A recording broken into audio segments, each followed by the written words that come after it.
Hey y'all, everyone wants to find a seat. We're gonna get started. The way things work here at Pilsen is everything starts late. People will be coming in, but we're all a jolly crowd here, so we're gonna roll with it today. My name is Mandy Medley. I'm one of the worker owners here at Pilsen Community Books, and thank you so much for coming out to this reading and fundraiser in support of the 61 people indicted in Georgia on RICO charges following a long-running state investigation into protests against Cop City. And hi to our viewers on the live stream. We are being live streamed, so make sure to mind your P's and Q's. I'm grateful to each and every one of you who came out today. I know there's tons of organizing events happening right now, including one just down the street. When Jared, Jana, Bill, and I thought about holding this event today, we thought it would be a nice way to stand in solidarity with activists from all over the world who are gathering in Atlanta right now, preparing to take a stand once again against Cop City as a part of the Block Cop City campaign. And we're going to hear more about both the Stop Cop City campaign or movement and some of the legal struggles that the activists are facing later in the event. But I wanted to take just a small moment to highlight how the fight against state repression and Cop City in Atlanta is connected to the global struggle against colonial violence and policing. For those who don't know, Cop City, the privately funded $90 million cop training facility that is proposed to be built over 300 acres of the Weelaunee Forest, is being funded by many of the same corporate funders who support the IDF, including Coca-Cola and Bank of America. Not only do Cop City and the IDF share corporate funders, but through the Georgia International Law Enforcement Exchange Program, Georgia police are sent to occupied Palestine to be trained in surveillance and policing tactics. That's already happening right now. And furthermore, the Atlanta Police Department has invited the IDF to train at Cop City once it's built. U.S. and IDF occupiers train together and learn from each other's methods and tactics of brutality, oppression, and murder. From Chicago to Atlanta to Gaza, we share the same struggle against Zionism, imperialism, and state repression. So from Chicago to Atlanta to Gaza, we must organize to stop Cop Cities everywhere and for a free Palestine. In the words of Tortuguita, the abolitionist mission isn't done until every prison is empty, when there are no more cops, when the land has been given back. That's when it's over. Yeah.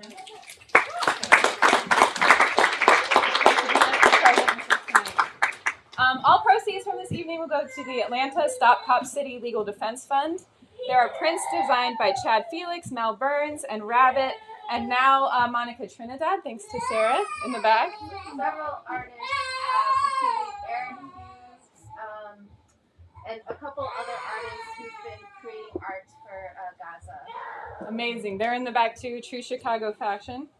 We're also doing a raffle with some signed books by folks reading here tonight.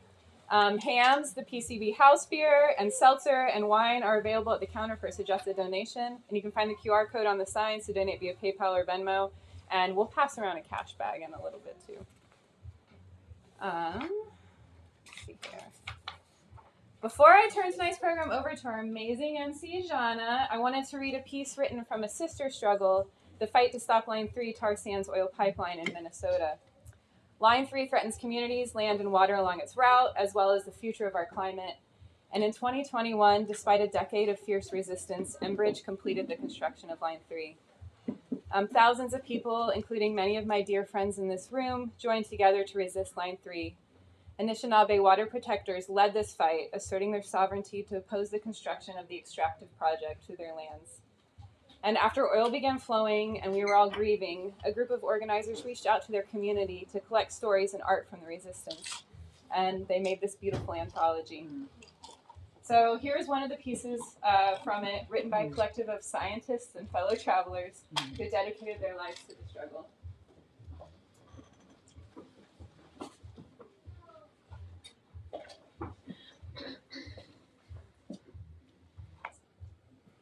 There was that time when we asked what scientists could do to help stop the Line 3 tar sands pipeline.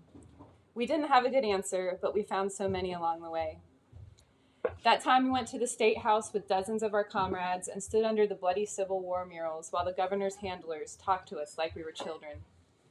That time we ran through the State House chanting, singing, and found the next governor in a small office. That time the governor, Walls, his name a symbol of what he would become, lied to us, told us in soothing tones what he thought we wanted to hear.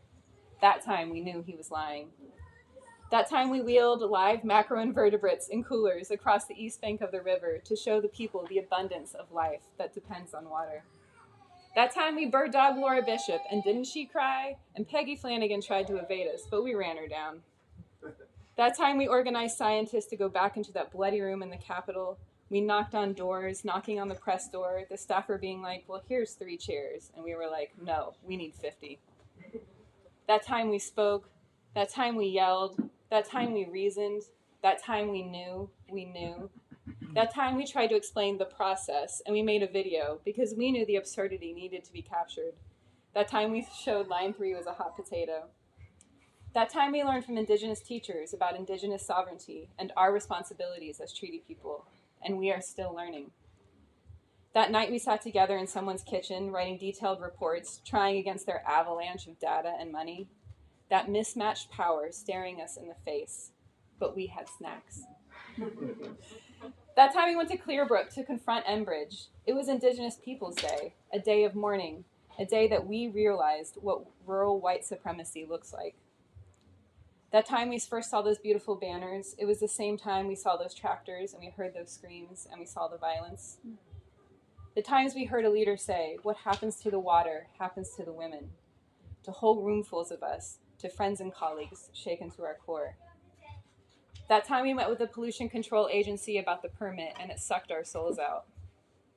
That other time we got up at 3:30 a.m. to sit in the front row at the Public Utilities Commission to testify. We didn't have the matching shirts that Enbridge's paid attendees had with their donuts and their big buses. But we got up and we sat in the front row, and that time we were seen. That time we went north, the cops or sheriffs or armed guards followed us, stopped us, talked to us, harassed us, threatened us. That time we talked back to them, allegedly. The times, so many times that we met, all of that time on Signal, allegedly plotting and planning, but sometimes making jokes.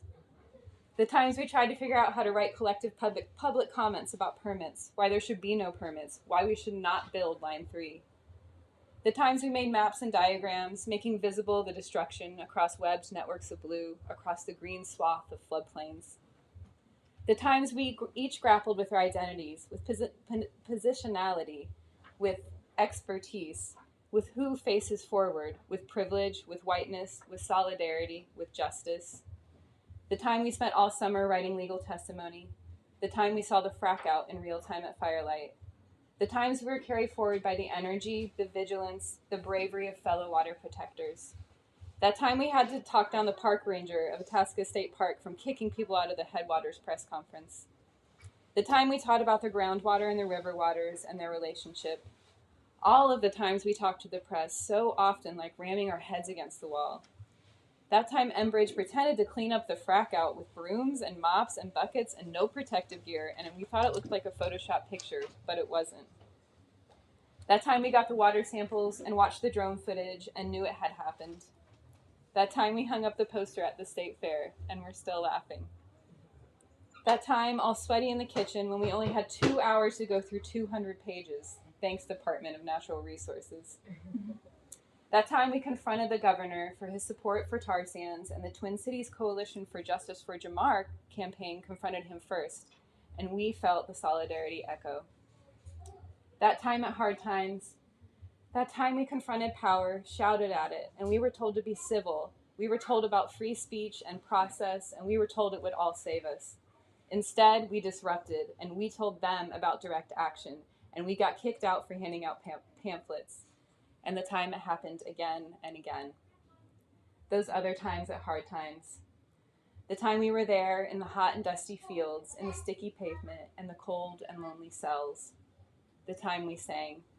The time we shut shit down, allegedly.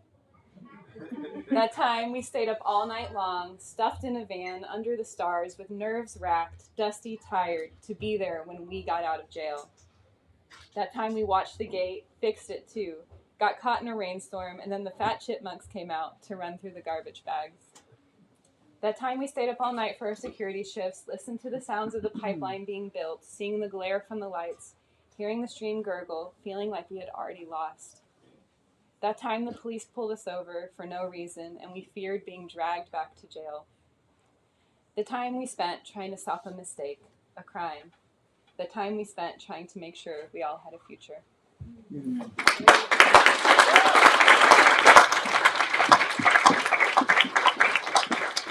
That was really long. I appreciate letting me share that. And now I have the honor to introduce Jana, our MC for the evening.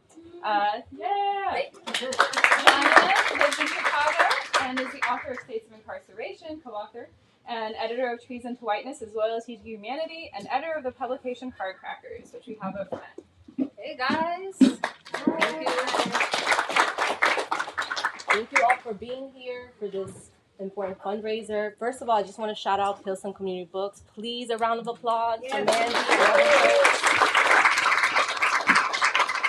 This is really an amazing space, and as we all know, these are difficult, hard, trying times, and it's really nice to be among comrades, to be with each other, and to really be in spaces like this, right, where we could all be together on a Sunday, reading together, raising money for activists in Atlanta, drinking a little bit, and just having a good time. So I'm going to be your MC for the evening, and I don't want to take too much time, so I'm going to go through, the speakers, introduce them, they'll come up, do the reading. But in the meantime, I just encourage everybody, we do have some wine, and we have some art, and we have some stuff back there. So, at any point, you could go back there and, do your best to donate. I'm going to talk about it ad nauseum. So I hope everybody brought their Venmo accounts and all that good stuff. All right, so our second reader is going to be Nisha Atali, who is a poet and organizer. She is a recipient of the Eileen Lennon Poetry Prize, and her work has been nominated for the Pushcart Prize, Best of the Net and Best New Poets. Her biggest inspiration is the ongoing centuries-long struggle to decolonize the world and uproot racial capitalism. So please, let's welcome Nisha.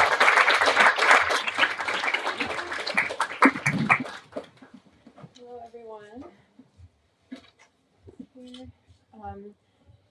It's such an incredible honor to be here, not only to be here with you all, but to just be reading in this lineup of incredible writers and thinkers and organizers that I deeply, deeply admire. So thanks so much for having me, to Pilsen Community Books and to all of you.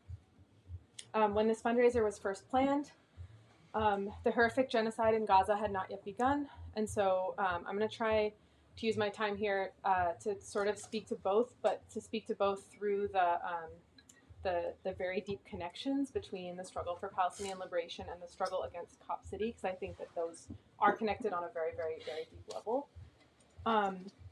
So I was looking at this piece that I wrote about Stop Cop City for Rampant Magazine, and countless other folks have pointed this out, but months ago I had written that the struggle to stop Cop City is not only a campaign to stop construction of a police facility, it is a struggle to stop what has been centuries of continuous violence against Black and Indigenous peoples and against all other life forms as well. And I think that is an important way that we can think about the connection between these two struggles. Every act seems to echo, for me, the settlers' burning of Palestinian olive trees. In that act, we're reminded of the centuries of white supremacist violence to land and to people that stole Weelaunee and transformed it first into a plantation, then into a prison camp, and then, into Cop City, which will never be built. But we see the U.S. government calling Palestinians terrorists, just like they called Tortuguita a terrorist. And everywhere it feels like we're witnessing the same colonial imaginary stuck in this loop that we can't get out of. So I mainly want to say land back from Turtle Island to Palestine. This could not be a more urgent demand in this moment everywhere. Let us learn a new way to live in this moment, a life in which every being, whether an olive tree in Palestine, whether a chestnut tree in Weelaunee Forest, every child throwing a stone in the whole world is our kin. And with that in mind, I'm going to open with a poem, not by me, by the Palestinian poet, novelist, and teacher Hiba Abu Nada, titled I Grant You Refuge. Hiba was martyred mere days after she wrote this poem, but in it, she spoke of another world in which we are refuge for each other and I really wanted to bring her voice into the space today. And thank you to Huda Fakhreddin for the translation. I grant you refuge.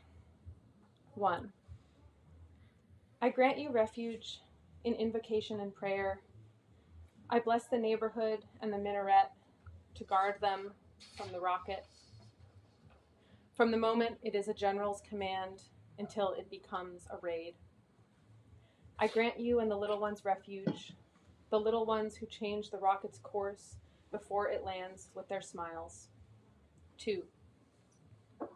I grant you and the little ones refuge, the little ones now asleep like chicks in a nest. They don't walk in their sleep toward dreams. They know death lurks outside the house. Their mother's tears are now doves following them, trailing behind every coffin. 3. I grant the father refuge, the little one's father who holds the house upright when it tilts after the bombs. He implores the moment of death. Have mercy, spare me a little while. For their sake, I've learned to love my life. Grant them a death as beautiful as they are. 4. I grant you refuge from hurt and death, refuge in the glory of our siege, here in the belly of the whale. Our streets exalt God with every bomb. They pray for the mosques and the houses, and every time the bombing begins in the north, our supplications rise in the south. 5. I grant you refuge from hurt and suffering. With words of sacred scripture, I shield the oranges from the sting of phosphorus and the shades of cloud from the smog.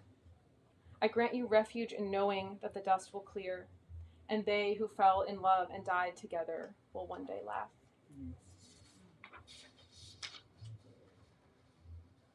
So I wanted to start there and maybe just keep her words in the room with us tonight. And then I'm going to read a couple more poems, and these ones are by me. This first one is called Ritual. Sit and watch the night come. You and the dogs and the neighbor having a cigarette and the last bird reaching the tallest branch. Let the backyards fade together and the water pool around the dishes inside. You, full-bellied. You, the wind roiling the morass of your hair. You, letting it. The apocalypse is here, grinding with the cicadas. The apocalypse happened already. Fire in your throat, the tiger, the Mayflower. The apocalypse is tomorrow, next year, whenever you're dragged into the sea. The apocalypse is ritual, peeling a tangerine. Greet it every day. Infuse it with your own breath.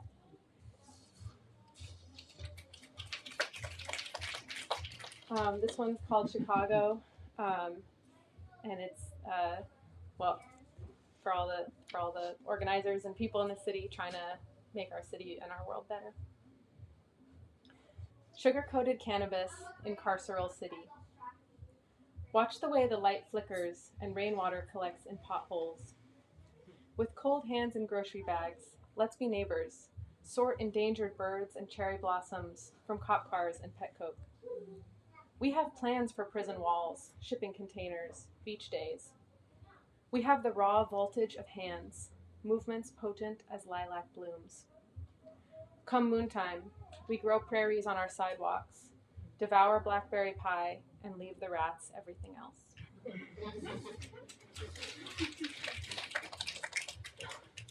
So this one is called World Endings, and it's after Sylvia Wynter, and there's a couple of lines at the end from Alexis Pauline Gumbs, who, if you're not familiar, definitely check out her work. Incredible poet and thinker, and this is for anyone feeling despair in this moment. World Endings. I hope this finds you well. I hope this finds you dancing. I hope the water of Lake Michigan knows the water of your body like kin.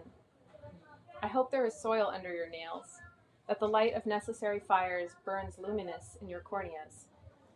The Mayflower was a ship built of wood like all the others. The fungi must have their feast. I hope this finds you toppling statues. I hope this finds you ripping up pipelines. I hope for the light of your necessary fires. His theories are made of paper. The worms must have their soil. You know him, but he doesn't know you. Stomp until it become dance. Stomp until it become dance.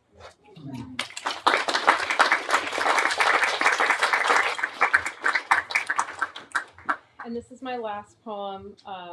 And this one I was especially thinking of Tortuguita when I wrote this. So I want to dedicate this both to Tortuguita and all of the incredible people there right now facing down all the things that they're facing down to stop Cop City, and also those fighting for a free Palestine right now in this moment.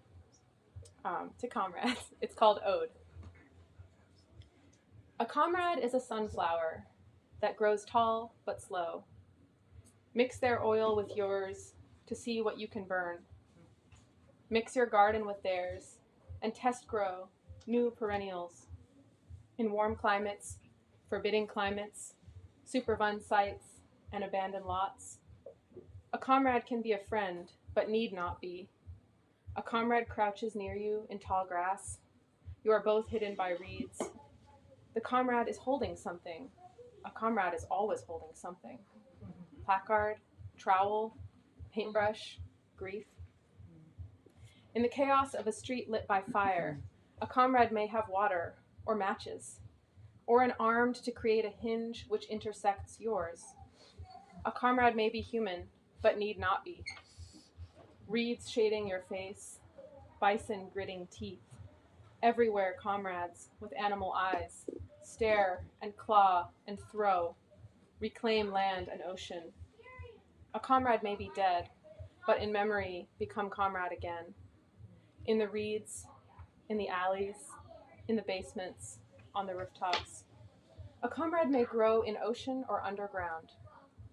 For the rich, it's always summer. Hurricanes, forest fires, toxic fumes, jet diesel. But comrades make their own season. Slick snow over roots, sick winter over profits. You will never know them all. A honey fungus, one may surface thousands of miles away, but bear your same fruit. And that is all. Free Palestine.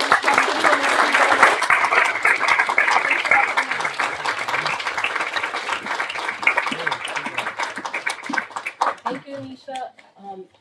Such beautiful words, both from the poet and from yourself, and also kind of all the solidarity, right? Which is why we're here, right? From Atlanta to Chicago to Palestine. Really beautiful words. So I'm going to bring up the next speaker. Taylisi Paul was born in Atlanta, where she learned what it means to be and how to be a community organizer. Her organizing work led her to law school with the determination to learn the system, to fight against the system. Throughout law school, she worked part-time as a campaign coordinator for numerous social justice initiatives. Immediately after graduation, she served as a campaign coordinator for the Stop Cop City referendum campaign before moving to Chicago, where she is now a fellow for the People's Law Office. So please help us welcome her.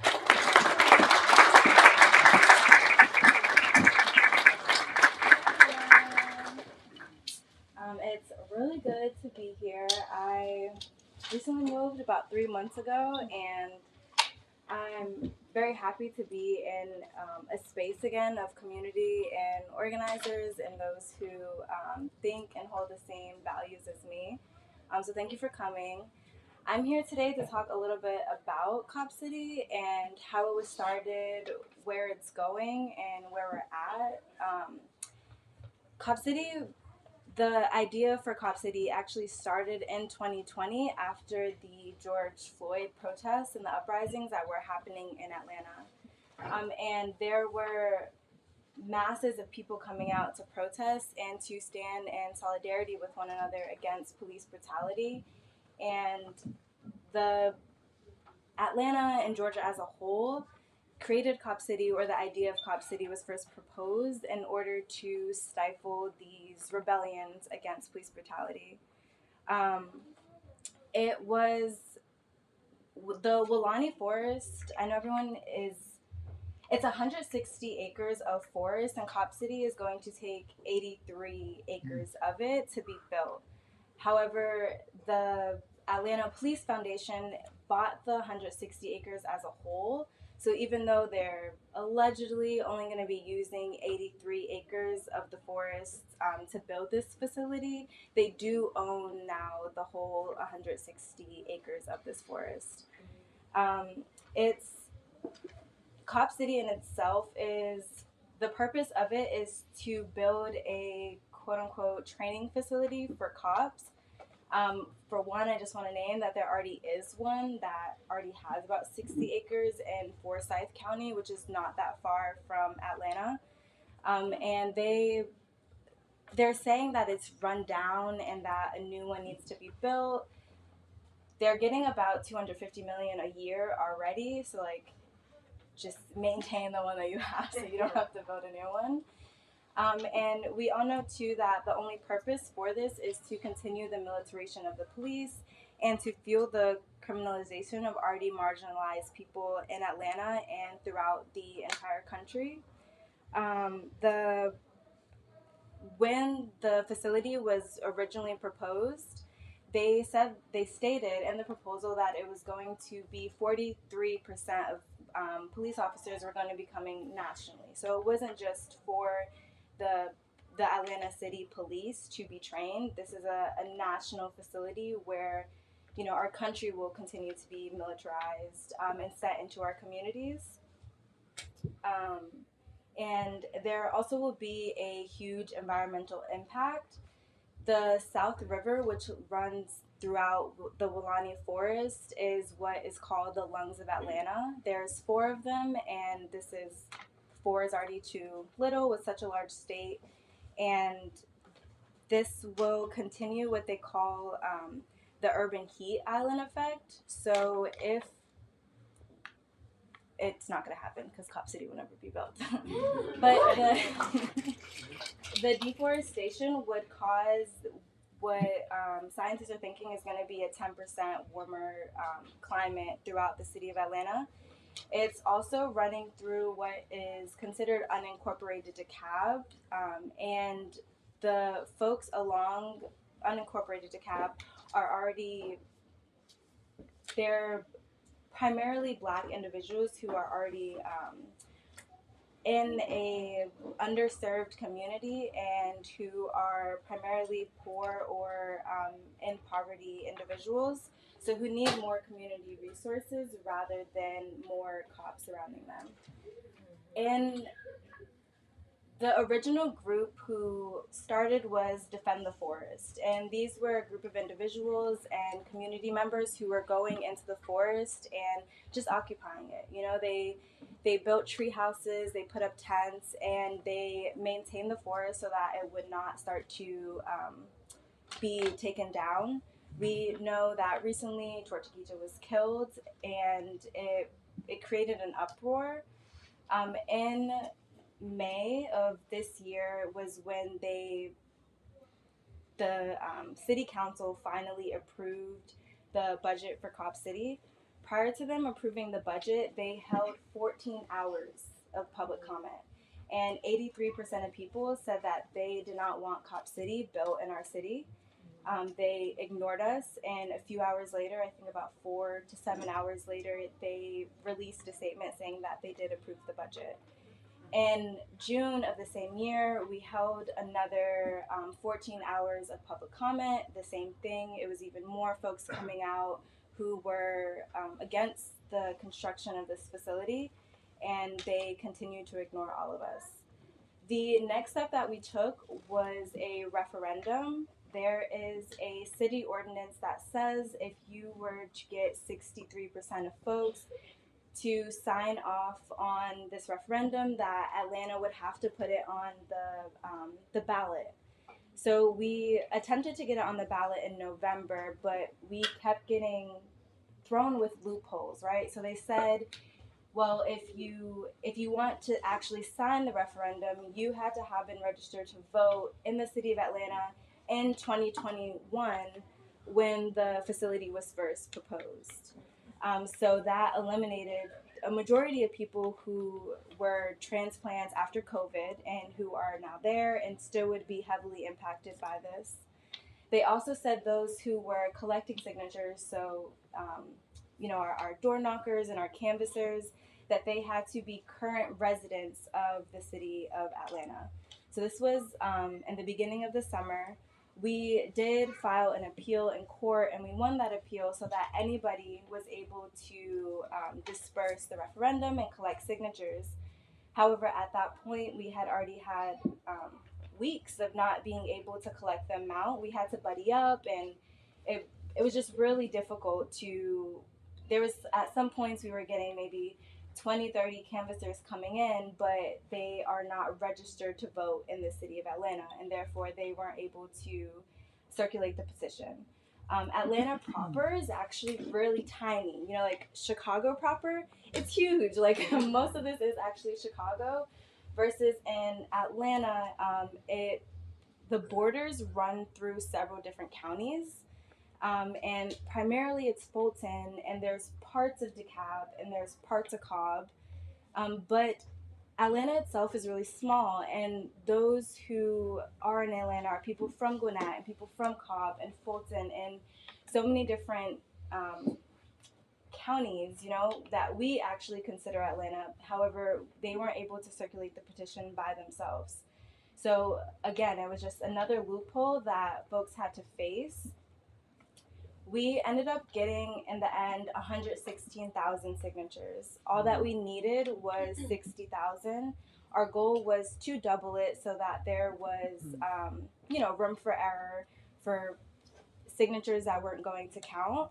Once we did turn in the signatures, the city said that they refused to count them. So they still have not been verified. The city still has them in a box as we speak and refuses to count them or to verify the signatures up until this appeal that they did of our appeal gets ruled on, and hopefully it will be soon, but up until then we're kind of at a standstill with this referendum, although it's clear that the majority of people in the city of Atlanta don't want this.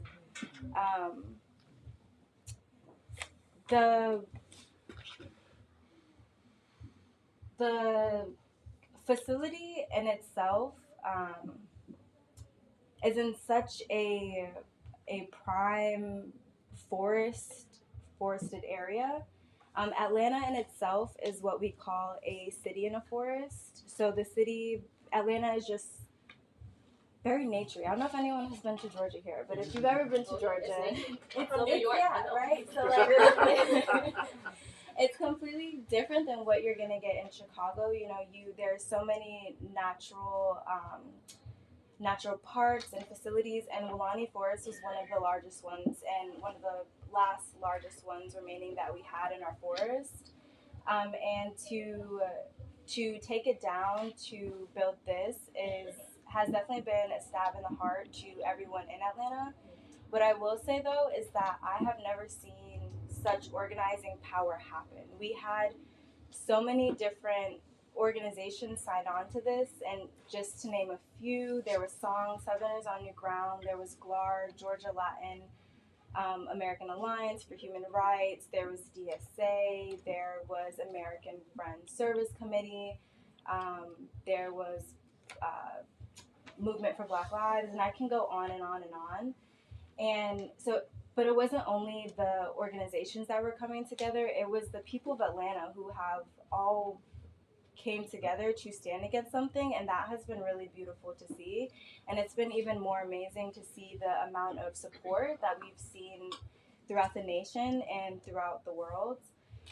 Each day we had our offices, I guess, open from 9 a.m. to 8 p.m. every single day. So folks are able to come in and sign the petition or check out petitions to get signatures. And each day we were getting thousands of signatures a day, y'all, like literal thousands. And on Saturdays and Sundays, we had upwards to 100 people coming out to canvass the city of Atlanta with us. We left no door unknocked. We left no park unturned. We set up sign-up spots throughout the different establishments that were in support of us. So you could go to your local coffee shop or your local breakfast or dinner or bar, and you would have someone there waiting for your signature. We had certain clipboards, and when we were walking around, we would have people running up to us like, I've been waiting to find you. I knew I would eventually run into you guys and want to sign. So yeah, I just want to thank everybody from Atlanta, to you all and to everybody for continuing the support and continuing the fundraising, and really pooling all of our collective resources together to try to make this happen. We wouldn't be able to do this without everybody, and we are still actively on the ground fighting every single day, and definitely need the continued support. So I want to say thank you, and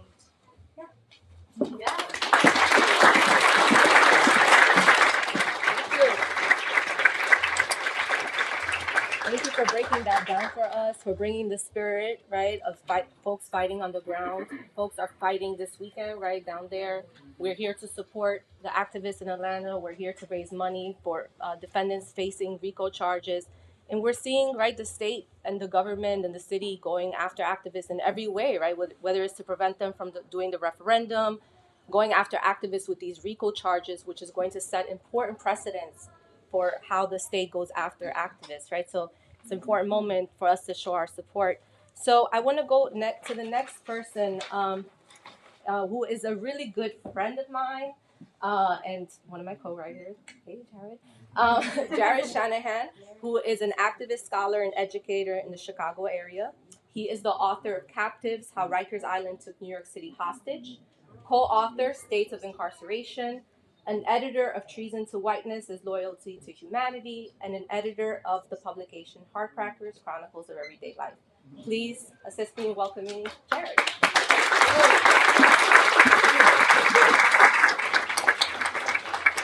What's up, everyone? I'm Jared. Thanks for having me. I'm reading from my book, Captives. This is dedicated to everyone who's locked up right now for fighting for liberation. I hope you get out soon, one way or another. All right. Looking back on the year 1977, the New York City Board of Correction recalled ruefully that the year will, quote, be remembered as a year of many escapes from Rikers Island, end quote. Totaling 35 successes, to say nothing of attempts. These pushed the total of escapes from DOC custody since 1974 to 153. A steady stream of hacksaws winnowed its way into Rikers Island jails, enabling multiple exoduses, including from the maximum security area of the House of Detention for Men, reserved for prisoners deemed escape risks. According to the Department of Correction, in one case, blades were smuggled into the jail, concealed inside fully functional ink pens, which family members had given to prisoners in court. Purportedly, these pens were capable of passing a basic contraband test, by which the prisoner was made to uncap the pen and write with it to prove that it in fact contained an ink cartridge.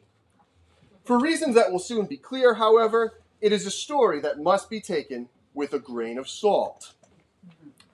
As DOC facilities crumbled and teemed, prisoners increasingly escaped in large groups, sometimes as many as 8 at a time, by cutting their way out of HDM and other facilities. As in the early 1970s, these escapes demonstrated not only familiar patterns, but also featured a recurring cast of prisoners who at once rejected the authority of the DOC and undertook ingenious attempts to proactively free themselves from its custody. Their efforts challenged not just the power of the jail system, but the authority derived from politicians like Mayor Ed Koch, who based their fiscal austerity policies on their supposed ability to keep lawbreakers behind bars. In 1977, 3 adolescents locked up at Rikers Island's adolescent facility broke free, crept to the guard's parking lot, commandeered a guard's car, and successfully drove straight off the island, past multiple checkpoints, to the freedom of suburban Queens. In response to this embarrassing breach of security, the Department of Correction hastily claimed that the young men had undertaken a sophisticated and highly cinematic jailbreak, complete with meticulous timing of guards' comings and goings, and even a counterfeit badge to get past the checkpoints. It was a compelling story, but there was one problem.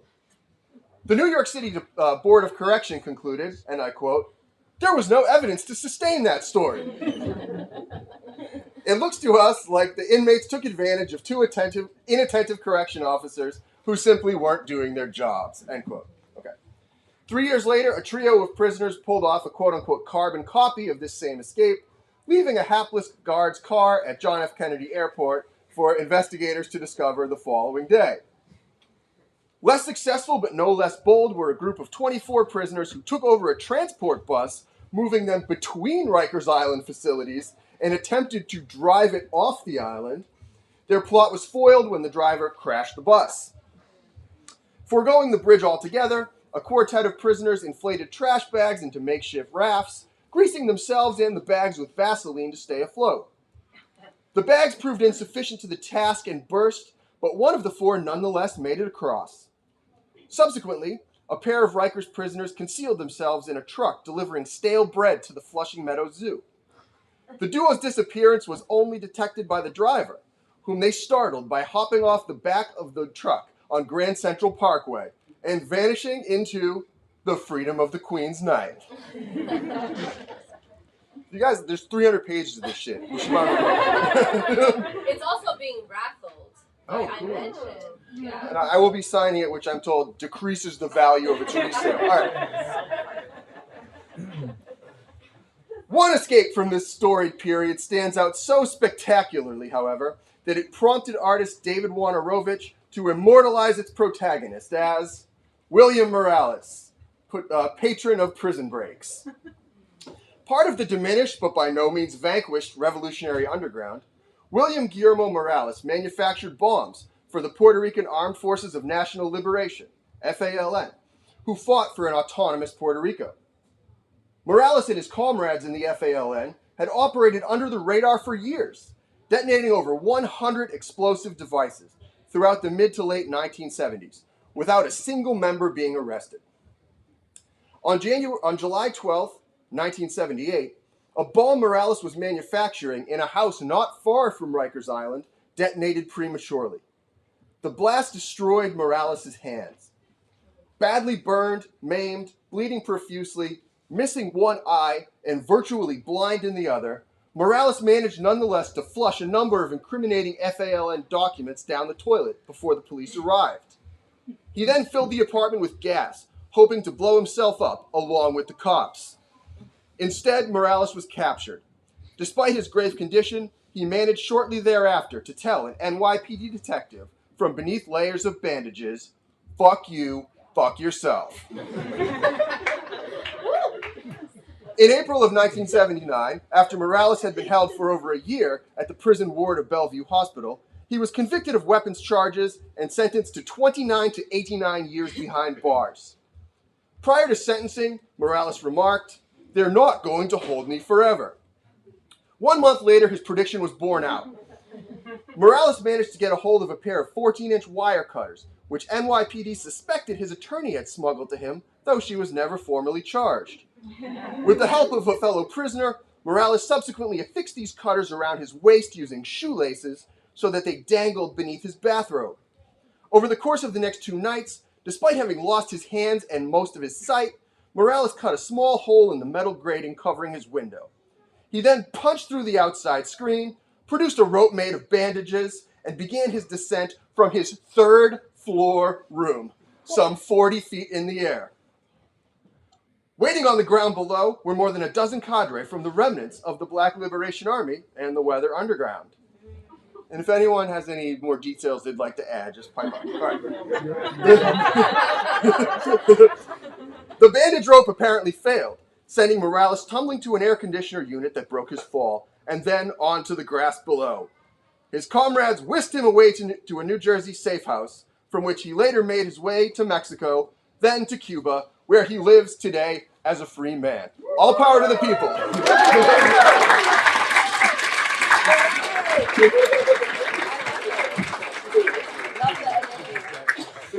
Love it. Thank you, Jared. And again, Jared's book and many of the books of our speakers tonight are there. We're going to have a raffle, so please see Bandy and folks in the back. And again, get some wine. Get that blood flowing. That reading definitely got my blood flowing. We have some wine here. All right. So the next speaker we have Lemi Shawakin, was born and raised in the Chicagoland area and is the daughter of immigrant and refugee community organizers. She's an educator, artist, and community organizer. She has published on racial stress and trauma, anti-Muslim prejudice, and social justice praxis. Her artwork centers on exploring experiences of Palestinians in the diaspora and celebrating trans-feminist community, solidarity, and liberation. Her organizing has focused on anti-militarism, anti-fascism, environmental justice, union organizing, Palestine solidarity, and creating safe social culture spaces for Swana people in the diaspora, all the while using an anti-authoritarian lens. Most importantly of all, she is the mama to a brilliant and sweet kid.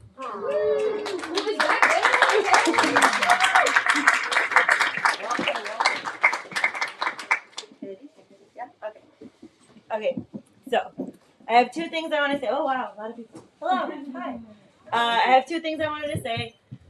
So one, I have some original artwork set up in the back for a silent auction. If you want to take a look, all the proceeds will go directly to the Stop Cop City Legal Defense Fund. And then the second thing is, anytime I have a platform, I have to say something about Gaza. The situation has been dire and has gotten more and more grotesque with each passing day. A ceasefire is the first step toward any meaningful change. Right now, more than ever, we need to unrelentingly put our efforts toward demanding a ceasefire by any means at our disposal. Gaza Coalition is a group of activists connected to Gaza who are working directly with activists in Gaza, helping to guide U.S.-based solidarity efforts. You can follow them on Instagram at Gaza Coalition. It's Gaza_Coalition. I'm reading from my grandfather's book, This Is My Story. It's a poem by him. And before we get started, and my friend Iman is also going to read, but you'll hear about her later. She's going to help me read the Arabic part. And I wanted to read a little bit of the beginning intro of the poem before we get started. It's called To Whom I Write. He says, to a land exclusively to God dedicated, to a land the bestowed apostle has journeyed, our nation nowadays in most recesses degraded, with bitter savor to brims our goblet loaded, our controversies to enemies is a might. I say the truth and do not contrite. I am Jerusalem, Palestine's heart. I am the revolutionary Muslim poet.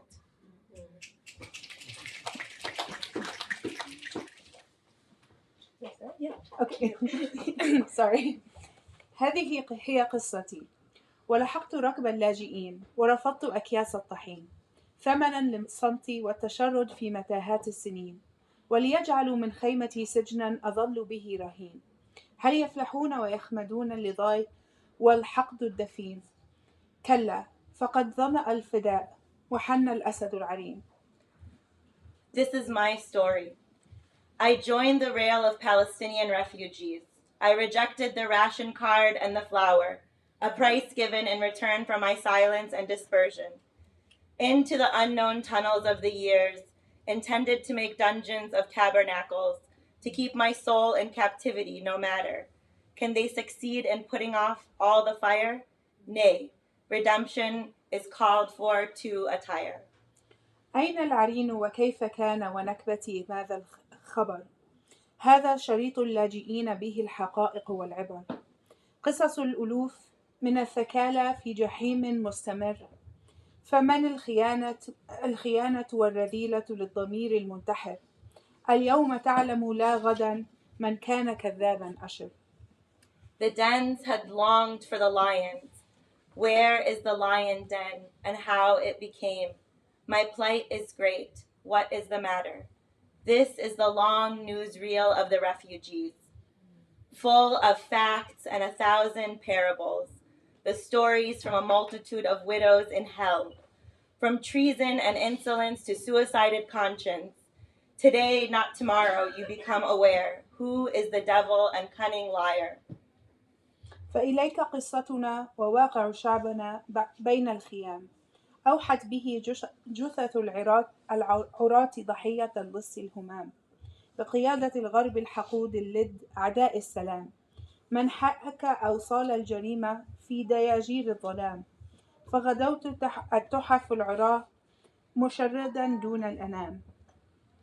This is our story and the facts about our people living in tents, inspired by the corpses of the victims of the so-called civilized West, and by the leadership of the dollar, the greatest enemy of peace and tranquility, which spun the threads of the crime in the very deep darkness. As a result, Palestinians became homeless as scattered seeds among the nations of the world. قد كان مسكننا هنا لدى المروج الناضرة، في سهل يافا، في الجليل، وفي ظلال الناصرة. كنا صغارا لا نرى إلا الحدائق الزاهرة، في بقعة قد بوركت وسمت كأرض طاهرة، فإذا بناقوس الخيانة والظروف القاهرة. We, the Palestinians, used to denizen there in the prolific green meadows, in the plains of Jaffa, the Galilee, and under the shades of Nazareth.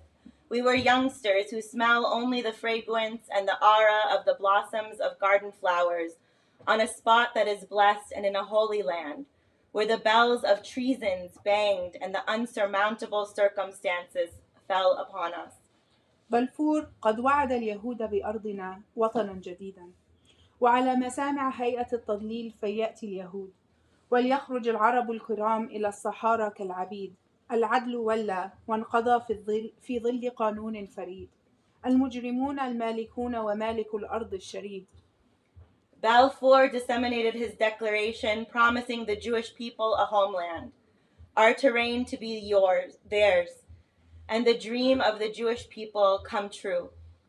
Thanks to the UN, the Jewish people had to huddle from all corners of the globe to disroot us and ordained that Arabs should be an edifice swept out. In a conformity with the unique statute, the criminal dispossessed the land, and the real proprietors are disrooted and thrown out. وهنا انطلقنا للفداء بثورة كالمنجل، دكت صروح المعتدين فسل روابي القصل، سل بيجن السفاح عن يافا وكأس الحنظل، واللد باعثة الكفاح حصادها بالمنجل، ما قصر الأهلون من رفح لرأس الكرمل. For this reason and for that, we have to rebel in fighting the aggressors. Ask the hills of El-Kastal, ask Begin, the murderer, about Jaffa and about the goblets of bitterness. Lidda, the inceptor of resistance and struggle, its gathering by the sickle. My people never ceased struggle, from Rafah to the peaks of Carmel. Thank you, everyone.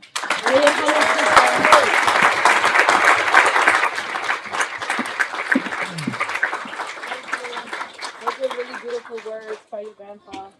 That was really beautiful. Thank you both for sharing. I'm going to bring up the next speaker, who is Brad Thompson. Brad is going to give us some background on the legal battles that activists are facing today in Atlanta for the No Cop City campaign. And he's a lawyer for the People's Law Office here in Chicago, and he is representing one of the Stop Cop City activists. Welcome, Brad.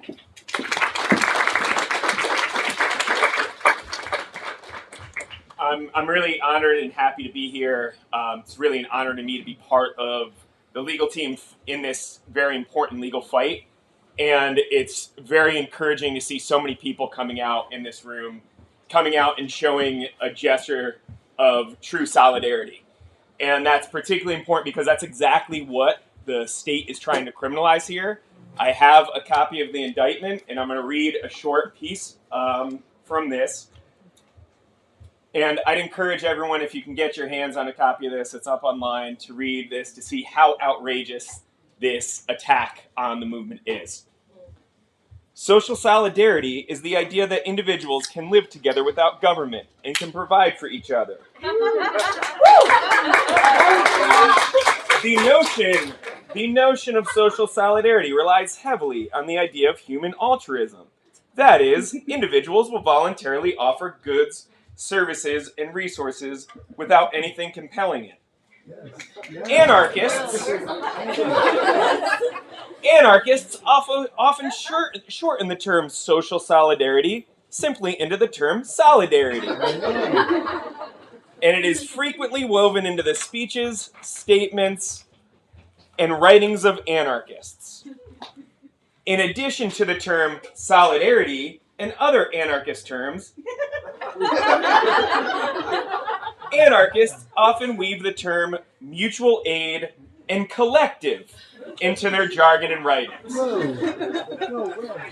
This is from the 105-page indictment against the 61 people facing RICO, which carries between 5 and 20 years in prison. And as outrageous and absurd and laughable that is, it also shows just what exactly the state is trying to do. And that is saying that the ideas, the concepts of solidarity, of mutualism, mutual aid, collectivism, people working together is what's a threat to the state. And that is what exactly the state is trying to repress. And so when people are coming together, people coming out here, the folks who are down in Atlanta right now, everybody who's showing solidarity in whatever ways we can, it's extremely important, not only to the 61 defendants who are facing these charges, but to really push back against the state, to show the state that people will not be scared into shutting up and allowing the status quo to continue.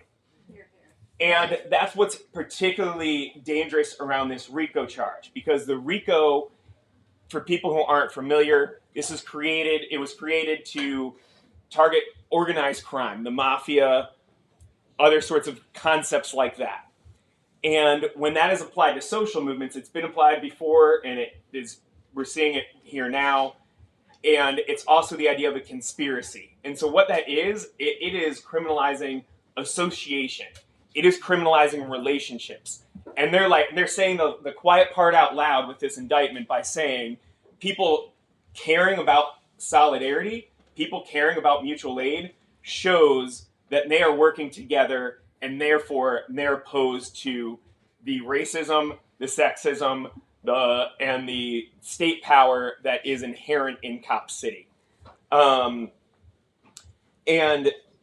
it's also important to recognize that these tools, specifically around RICO and other charges, they weren't designed to be used against activists, but as the state has shown, any tool that they have, they will weaponize against movements, particularly movements that are fighting against state power and against movements that are fighting against white supremacy.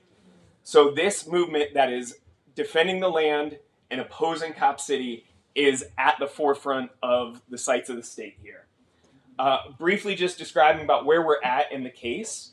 The indictment came down in the end of August of this year, and we just had our first court date last Monday.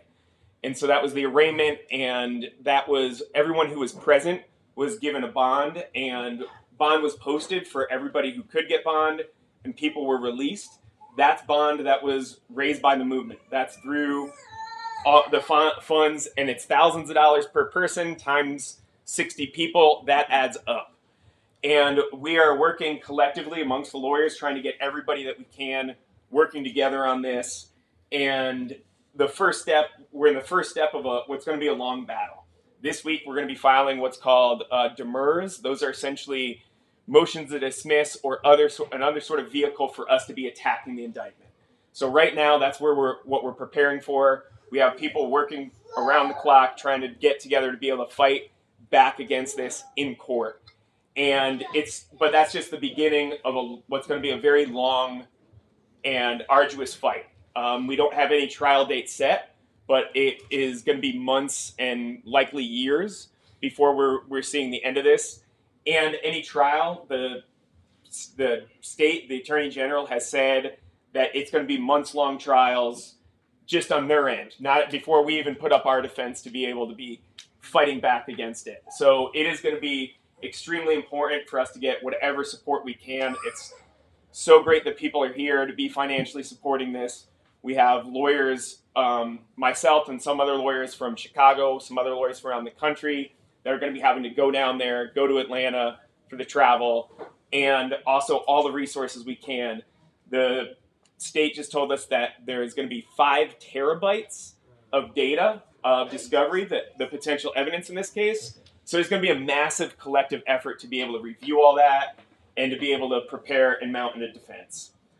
So I really would just ask everyone to do whatever they can to support this movement, to show solidarity to the folks who are facing these charges, especially I believe there's one individual who's still incarcerated, who's facing immigration consequences, to be making sure that you're writing to anyone who is locked up while we're in pre-trial.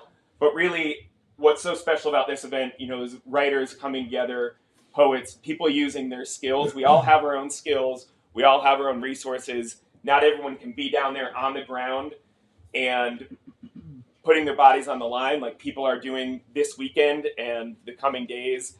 And so it's really important for us to be using the skills and resources that we can and doing that collectively, doing that together, because that's how we're going to win, right? That's what they're against, is us working together, because that's how we're going to win. Not only how we're going to win to beat this case, but how we're going to win to make sure that Cop City is never built. Thank you. Thank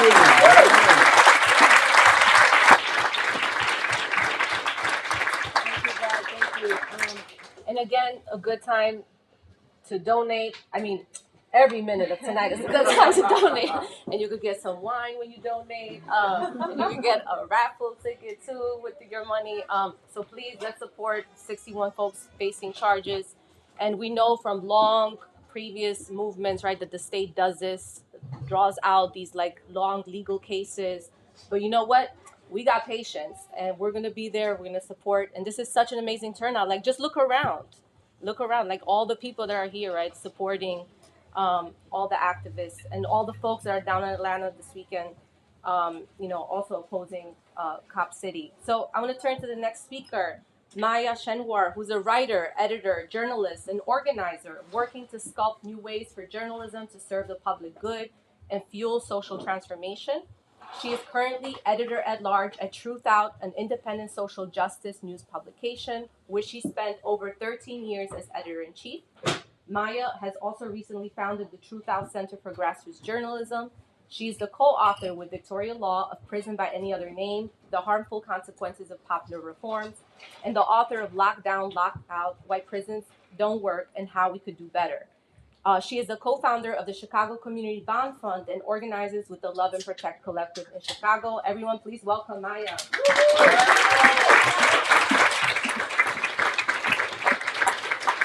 Hey, everybody. Whoa, there's so many people here.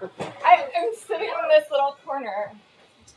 Hello. It's good to see everybody. It's good to be in community right now. And Brad, thank you for that reminder that we're going to win.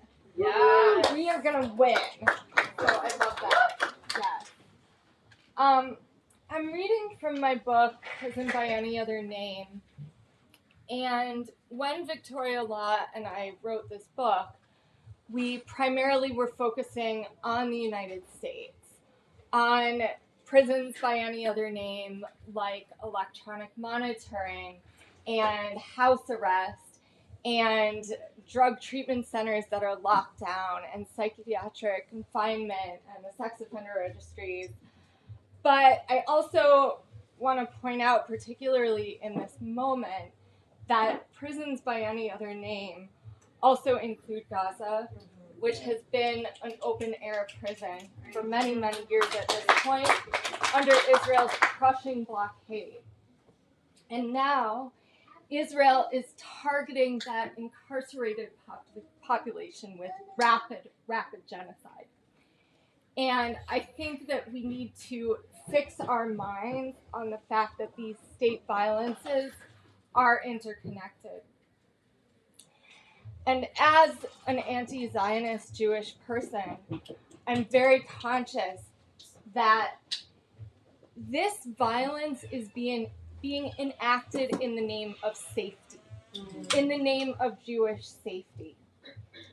And as prison abolitionists, we have to dismantle the idea that state violence can ever create safety. That's the lie that they are telling us every single time. That it's about safety.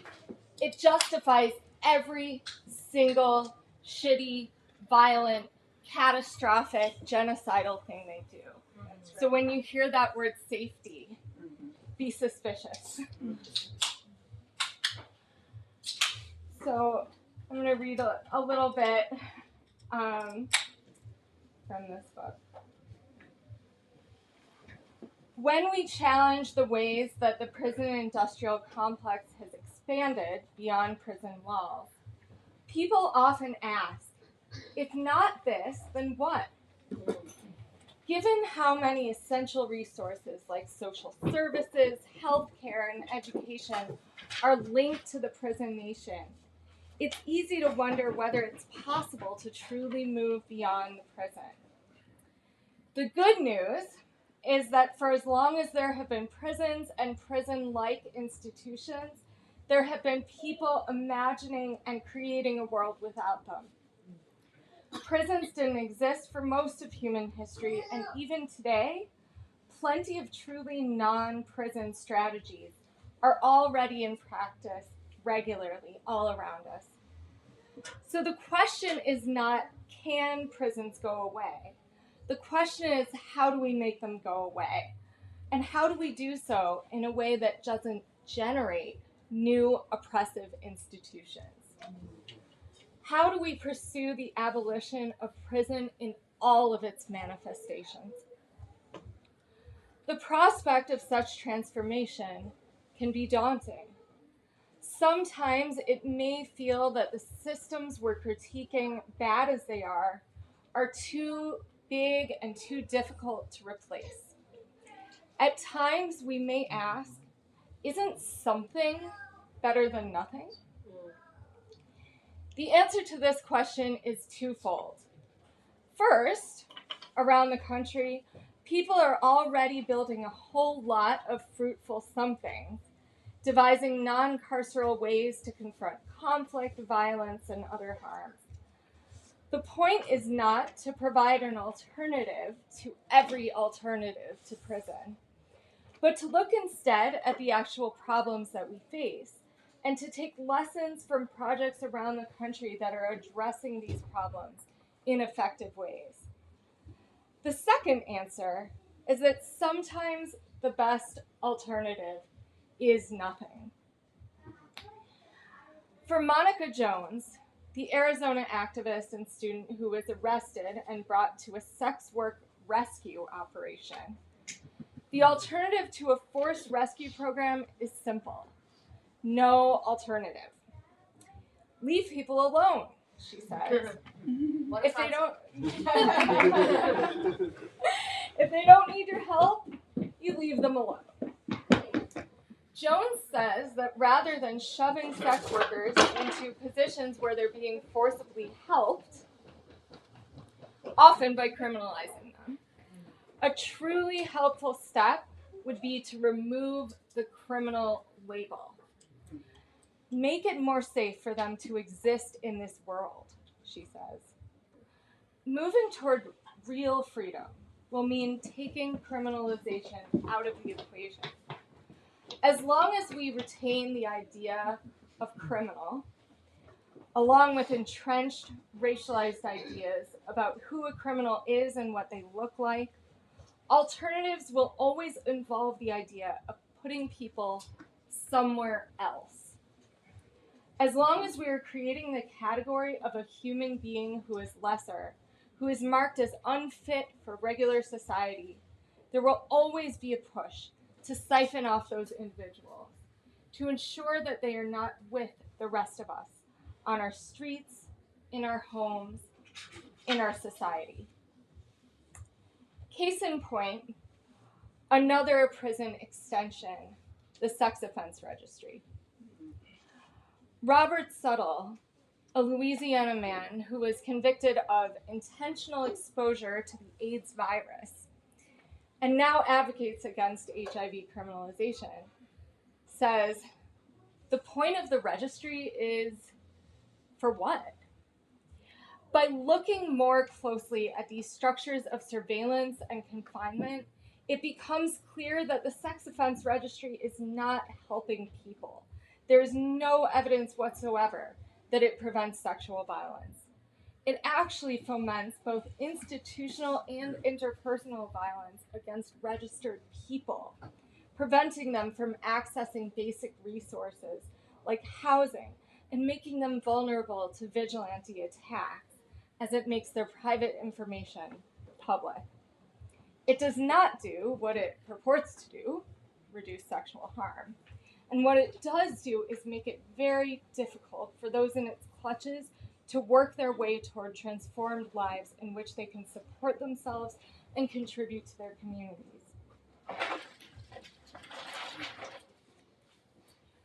It's helpful to return to Sadie Baker's litmus test for potential solutions. And this is the litmus test. We must examine every individual part of the system critically by asking, does this specific thing help or hurt oppressed people? One strategy that does not pass the litmus test is pouring funding into police training to improve officers' responses to situations like mental health crises. Calls for increased police training often just push more resources into policing, ignoring officers' roles as purveyors of harm and fear. As Baker says, I don't want my crisis counselor to be open carrying a gun. Any authentic solution must work toward redefining safety as separate from policing and imprisonment.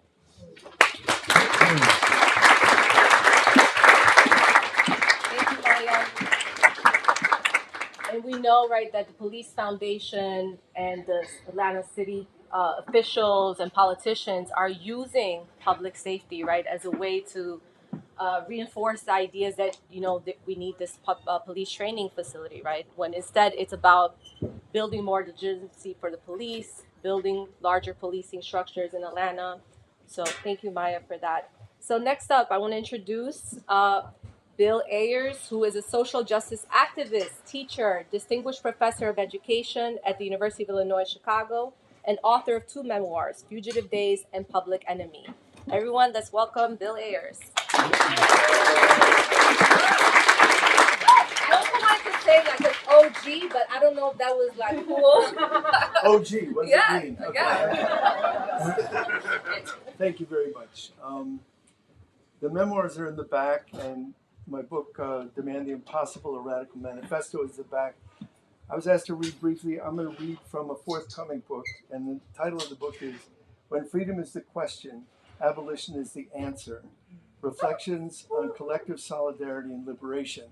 And I could be arrested in Atlanta, I know, for just using those words. But so this book will be out in the summer, and I'm going to read a tiny bit from near the beginning. This is a good moment to reflect once more on the question of freedom, to explore its history and to illuminate its dimensions, to investigate where we are on the clock of the world, and to wonder about where we might go next. The word freedom is practically appliqued on our American minds. We're born free, in the freest country on earth, we're told repeatedly. And it seems that individuals and corporations alike, people from the left and the reactionary right, embrace freedom as a positive force and a trumpeted value in some vague and general sense. So we have the sanctimonious Freedom Caucus, the opportunistic Freedom Unlimited card from Chase Bank, the courage to be free by the insufferable Ron DeSantis, and the electrifying Black freedom movement. What does anyone mean by freedom in particular? The answer is often difficult to pin down, but let's try.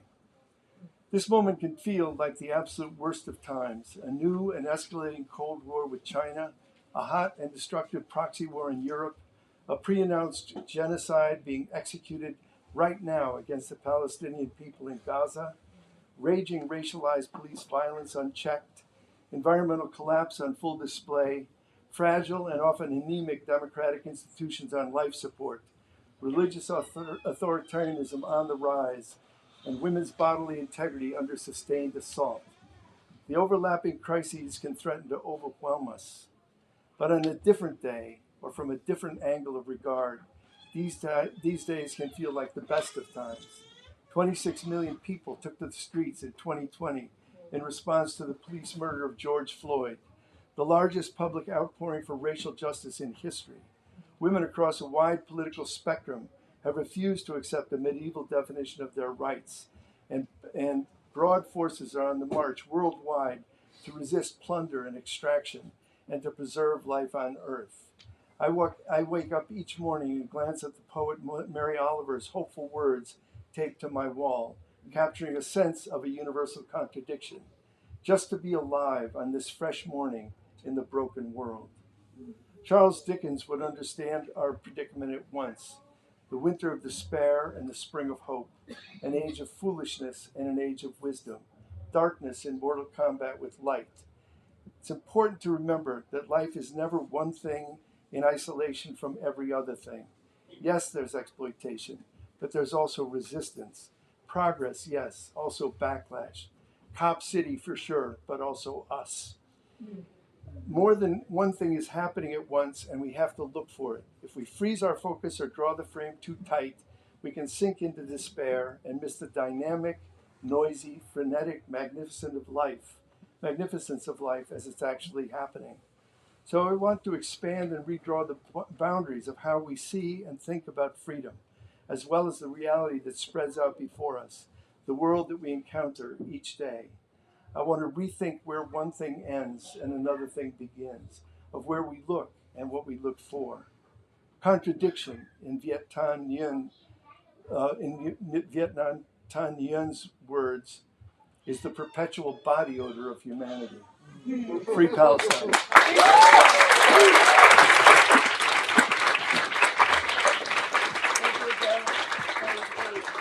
All right, moving along. Thank you for those words, and we're looking forward to reading that book. And also, Bill's books are also in the raffle that we'll be drawing on soon, right?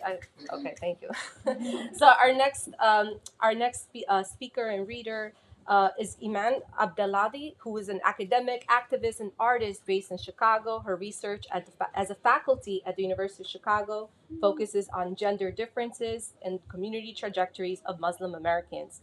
She has spent many years organizing, involved in the movement for Palestinian liberation, Black Lives Matter, counter-surveillance and abolitionism, Marxist feminist mobilizations, and workplace struggles. She is currently coordinating the Muslim Alliance for Gender and Sexual Diversity, a national organization that provides support and builds community by and for queer Muslims. She maintains an active creative practice that includes performance art and essay and poetry writing. Her writing has appeared in Jacobin, Mufta, and other publications. Please, everybody, put your hands together for Iman.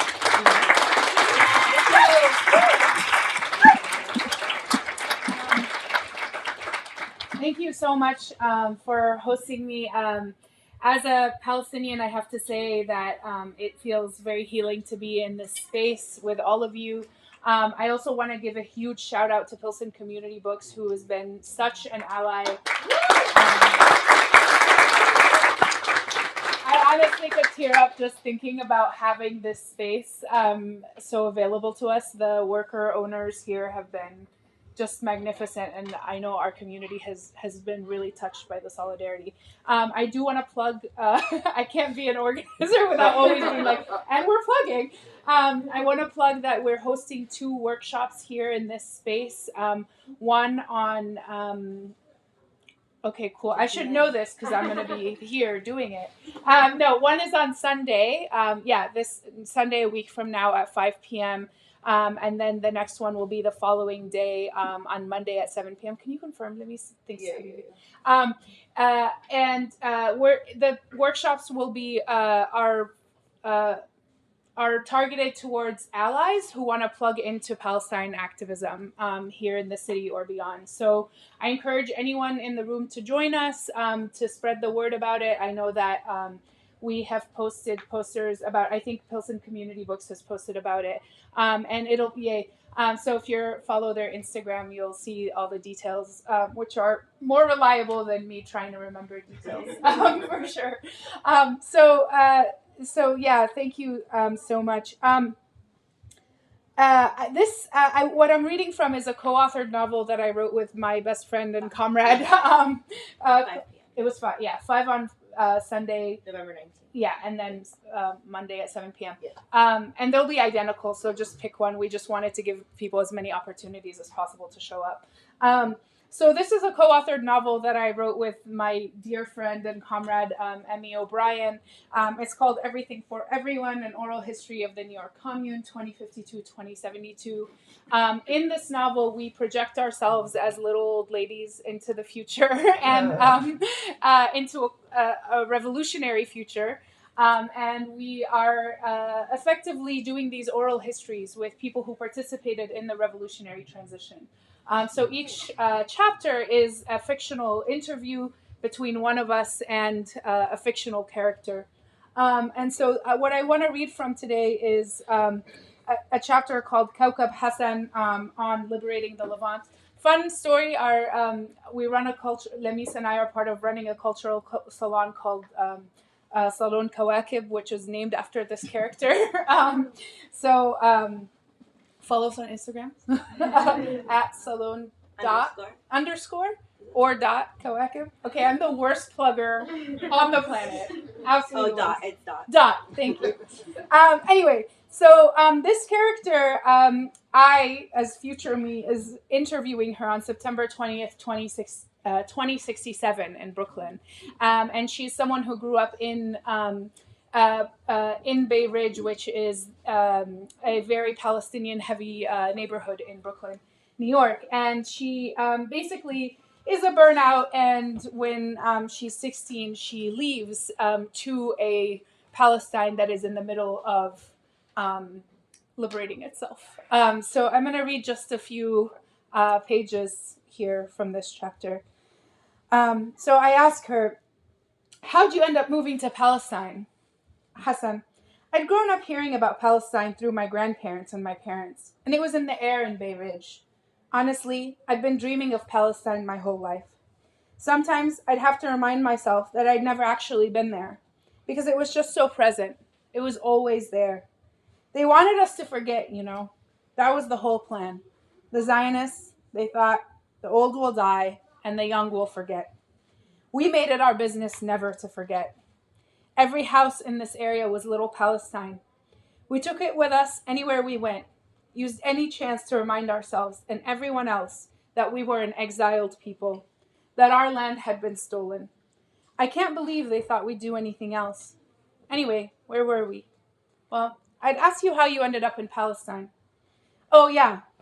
When the uprising first began, I wanted to go to Gaza. Gaza had been under siege for like 30 years or something, since way before I was born. No one in or out.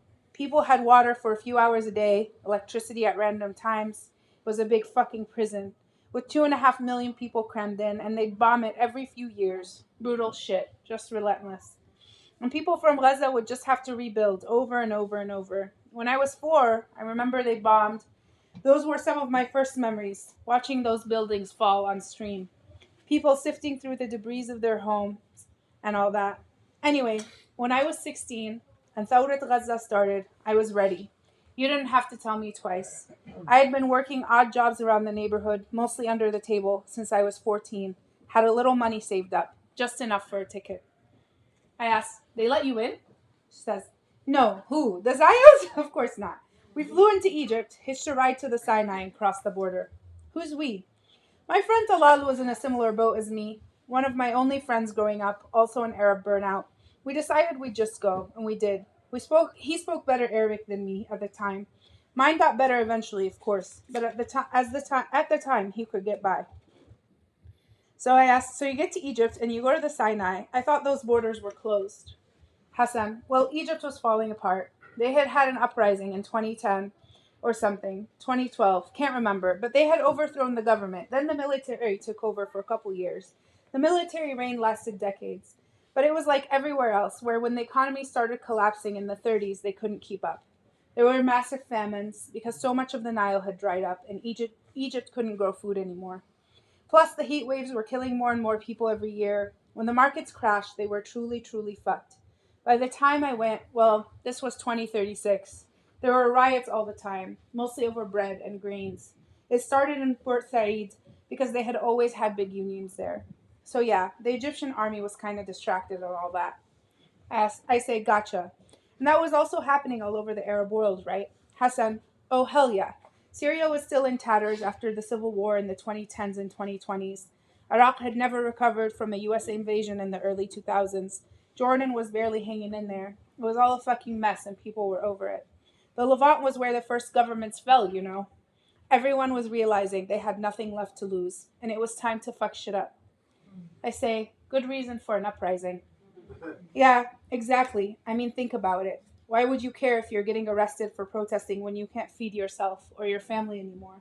For so long, these fuckwads had everyone convinced that if you just put your head down, you could get by on whatever meager shit there was. But eventually, that was obviously not the case anymore.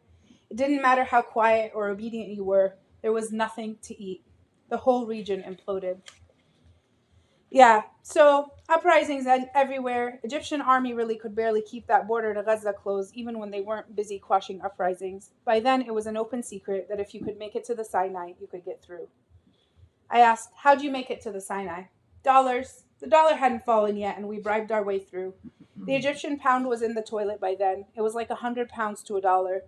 I'm telling you, people were starving. So yeah, even as teenagers, whatever American money we had got us through. Plus, Egyptians had never been down with Israel. Their government was, but they weren't. Egyptians always thought that was some fuck shit. So when we said we were Palestinian, when we were from Gaza, and we were just going home, people were down with that. That's beautiful. It was. It really was. So tell me more about the final Intifada. And I'll stop there so that you can get the book and buy it.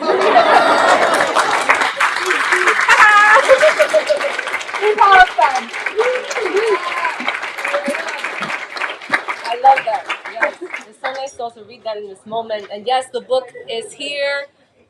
How are folks doing? We're doing good. We're feeling invigorated, right? We're buying those raffle tickets. Okay, that's what I want to hear. Thank you so much. So yes, the book is there, and the books of all the readers out here. So we have 2 more readers left, and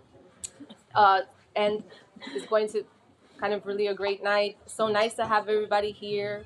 I just keep looking at this beautiful crowd of all the folks coming together, and just being here in community is so nice.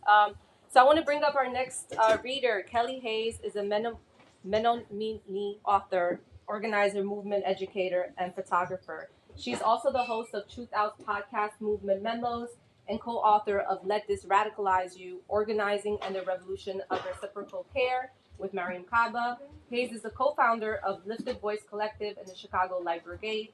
Her written work is featured in numerous publications and anthologies, including Who Do You Serve? Who Do You Protect? Police Violence and Resistance in the United States.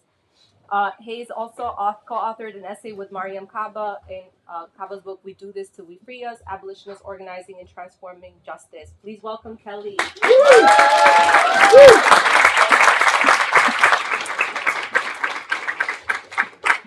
Hello, everyone. It is such an honor to be in this space with you tonight for this righteous cause. I think it's okay if I keep my mask on because I'm really loud. If anyone is struggling to hear me, please let me know. There are a few copies of Let This Radicalize You up for raffle that are actually signed by me and Miriam. And there are a very limited number of those because Miriam and I have been in physical space together only once since this book was published. And that's because we both have health problems and have limited our travel a lot during the pandemic. The one time that we have been together in physical space was in Washington, D.C., when we met up to be at the rally together before the protests. And as much as I wish that we didn't have to make that journey, because I wish that none of this was happening, it was beautiful to reunite with my friend and my co-author in defense of liberation, which I believe is not only Palestinian liberation, but all of our liberation. To fight for Palestine is to fight for the world. Woo! Yeah.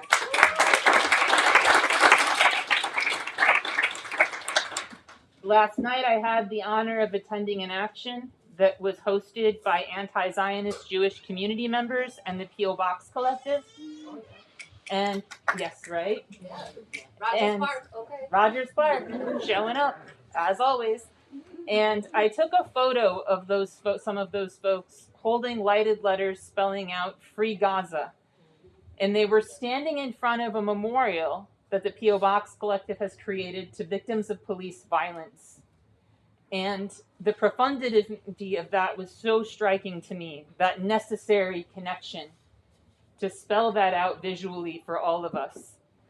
Because we cannot disconnect the ongoing sort of feedback loop of apartheid violence among settler colonialist nations. So much began here in terms of perfecting the arts of terror against communities. Against my people, the Menominee people, we have seen such violence. We have been subjected to genocide. We are still here. And so we know that people can survive things that we were not meant to survive, and that there are ways of doing this, and that this has been practiced for generations.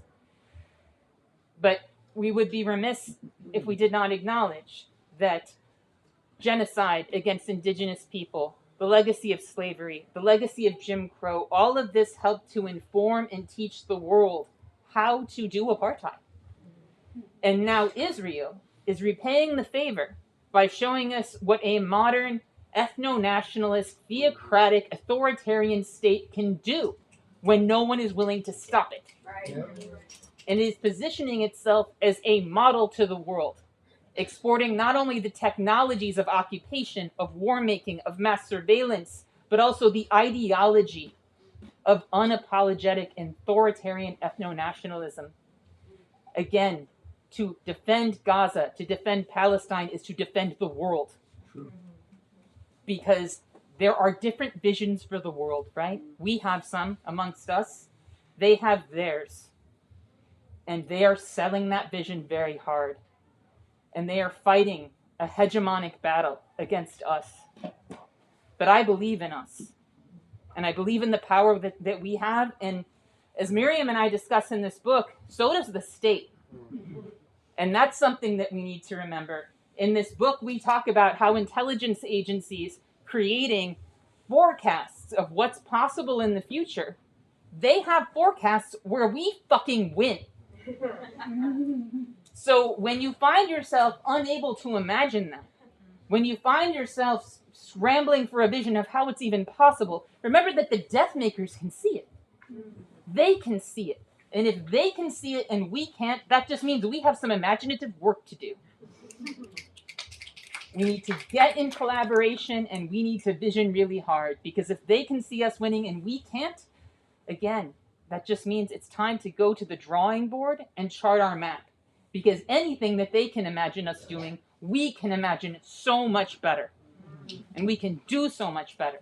And we have generations of people who have survived apocalypse upon apocalypse to teach us how to survive this one. And I turn to my people for that, always. And so the section of the book I want to read from tonight is from a chapter called Violence and Social Movements. This chapter was originally called The Elasticity of Violence, because violence as a concept is wholly malleable, depending on who those in power want to implicate at any given time. And this chapter has subheadings like rescue as violence, land and water defense as violence. And if you read the book, you will see how people trying to save human beings, trying to save a river, are so easily depicted as violent. When the people who created conditions that are likely to kill millions, if not billions of people in the coming years, they are not depicted as violent. They are merely capitalists, which we are told is acceptable. This section is called Poetry is Violence, and I hope folks will bear with me I have been managing some back pain with wine tonight. And The best way to manage it. Get your wine, guys. right? And also, there are some names and words here that I have only read, so I will be doing my best to read this in a respectful manner. The section is called Poetry as Violence. On July 31st, 2018, Palestinian poet, activist, and filmmaker Darin Tatur was convicted in an Israeli court of inciting violence and supporting a terrorist organization. Tatur's crime, as defined by the State of Israel, took the form of a poem. The poem titled "Resist My People, Resist Them" was written in response to the extrajudicial execution of a Palestinian student, Hadil Hashalomon, and the burning of two Palestinian children, Mohammed Abu Kader and Ali Dawabsha. While the idea of a poem being criminalized may sound unthinkable to some, Israeli investigators argued the content, its exposure, and the circumstances of its publication created a real possibility that acts of violence or terrorism will be committed. Arguing that her work had been mischaracterized, Tatur received support and expressions of solidarity from around the world. She had already been under house arrest for nearly 3 years at the time of her conviction. She would ultimately serve 2 months in prison before being released in September 2018. In 2019, Tatur's conviction for inciting terrorism via poetry was overturned, while other convictions regarding her social media posts remained intact. It's important to note that Israel's belated acknowledgement that Tatur's poem was not a crime does nothing to address the violence the State of Israel inflicted on Tatur.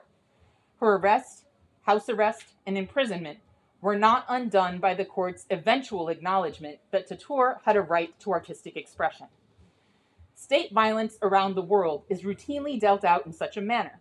The state reserves the right to overstep its own laws, and even when it subsequently acknowledges its mistakes, it has already subjected people to the indignity of arrest, deprived them of their liberty, or subjected them to other violence. Such abuse is intentionally crafted to discourage others from expressing themselves or taking action, because it sends a message. Even if the government is in the wrong and ultimately forced to acknowledge as much, it can make you suffer and ruin your life in the meantime. In her poem, Tatur wrote, "Resist, my people, resist them. In Jerusalem, I dressed my wounds and breathed my sorrows and carried the soul in my palm for an Arab Palestine. I will not succumb to the peaceful solution, never lower my flags until I evict them from my land." There is a long history of the Israeli government seeking to suppress Palestinian art and cultural expression. The U.S. passed similar laws as it sought to stamp out native cultures in the United States. In Israel, Palestinian activist Leah Keali told us that at one time it was illegal for Palestinians to use the colors of the Palestinian flag, red, white, green, and black, in combination in any single piece of art. I grew up on stories about how if you were stopped with red, white, green, and black paint, that you would just claim you were painting watermelons instead. So then watermelons became a symbol of resistance. In 1981, Israel Shahak wrote about the art being confiscated from Palestinian shops because it was illegal to use the colors white, black, green, and red too closely in any publicly displayed work. Other works of Palestinian art were also targeted.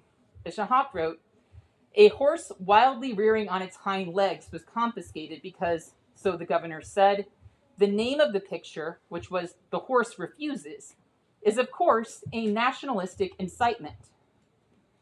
As Keali told us, the Israeli government's definition of violence contorts itself to repress any and all forms of resistance. Keali explained that even during periods when it was not officially illegal to raise the Palestinian flag, non-state actors enforce its prohibition by removing or destroying flags that are displayed in public and targeting those who carry them. She noted that this kind of delegated violence, as Ruth Wilson Gilmore would call it, is also occurring in the United States, where non-state actors have been rallied to enact violence against the same communities targeted by state violence. In Israel, non-state actors participate in acts of ethnic cleansing, such as the mass theft of Palestinian homes, in which mobs of Israelis invade and move into the homes of Palestinian residents, forcing them from their communities en masse, in addition to other acts of violence.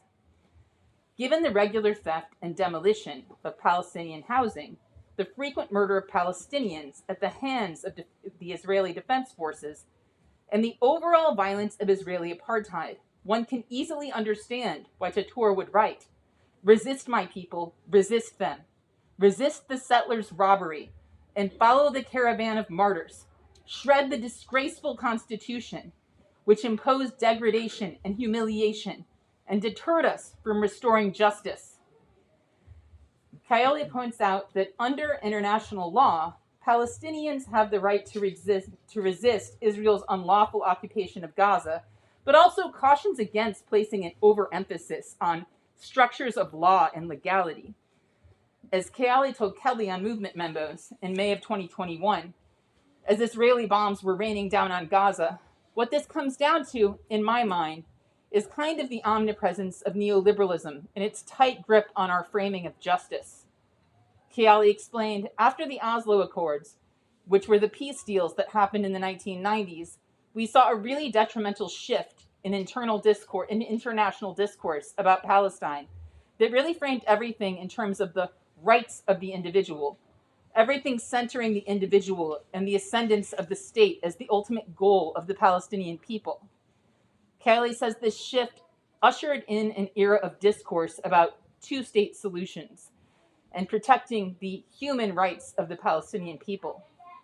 Discussions of human rights are inherently limited, she noted, because rights are afforded to individuals by larger structures of power and can be revoked by those structures. I want my existence and liberation to be valid, whether or not the UN agrees with me, Kayali told us.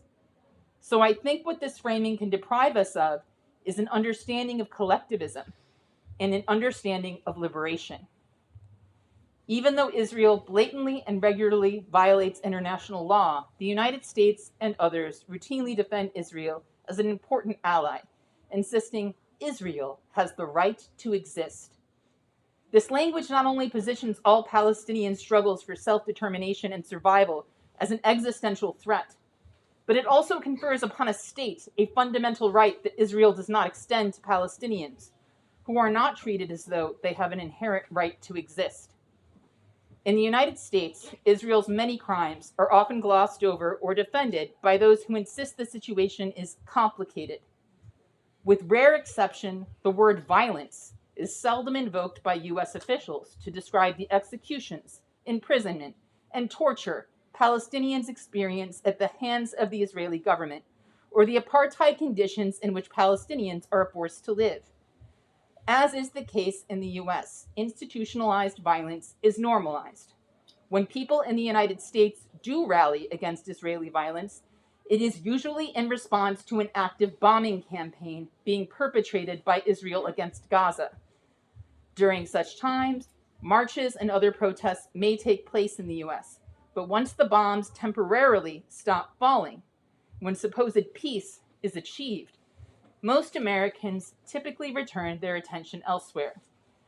Yet even within the U.S. itself, state violence against Palestinians continues.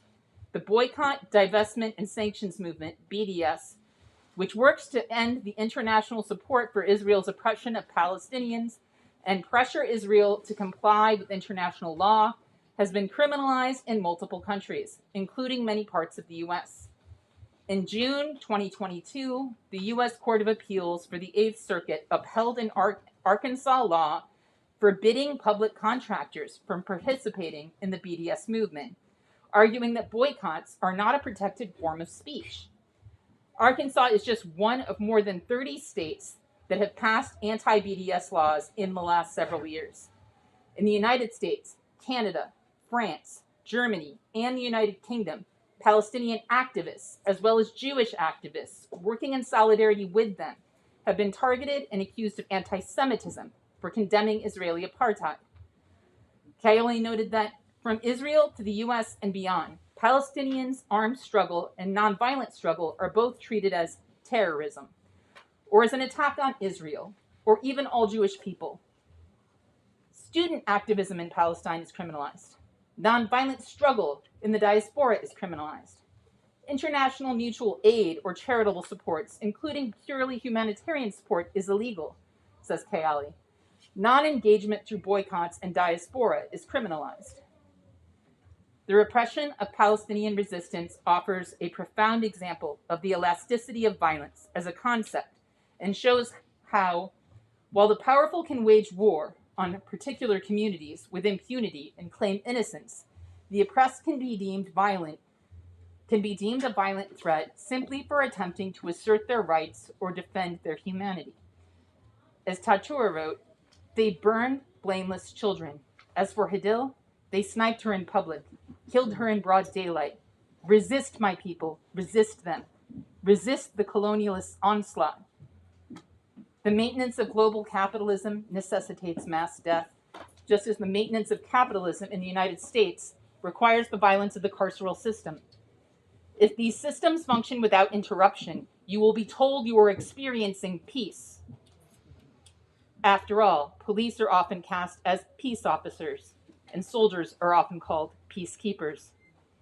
If you choose to disrupt these systems passively, destructively, or by way of extending mutual aid, the concept of violence may be stretched and manipulated by the powerful to encompass your work. That is why we must not allow the frameworks of the powerful to define the bounds of morality in our politics and our action. The elastic concepts of criminality and violence, as controlled by the powerful, will always be bent against us. Instead, we must expose and dismantle the supposed moral frameworks of the death makers. We must craft our own narratives and uplift our own frameworks, which implicate the system itself. We must, as Tatur says, resist the colonialist onslaught.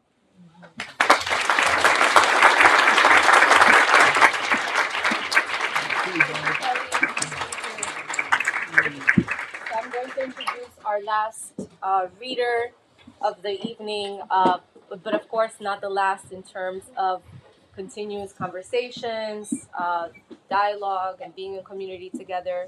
So Barbara Ransby is a historian, author, and longtime activist and organizer. She has been involved in the Black freedom movement, feminist struggles, and social and economic justice projects for nearly 40 years. She is known best for her award-winning biography of civil rights icon Ella Baker, entitled Ella Baker, A Radical Democratic Vision. She has published 2 other books, one of which is Making All Black Lives Matter, Reimagining Freedom in the 21st Century. And she has a forthcoming book tentatively titled Making Revolution Irresistible. Please allow me to introduce Barbara Ransby.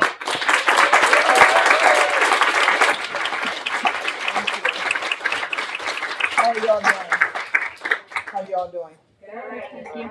Good. You're supposed to do a call and response. I'm the last one, so I have the obligation to be brief, and I will. You've already heard a lot of powerful words.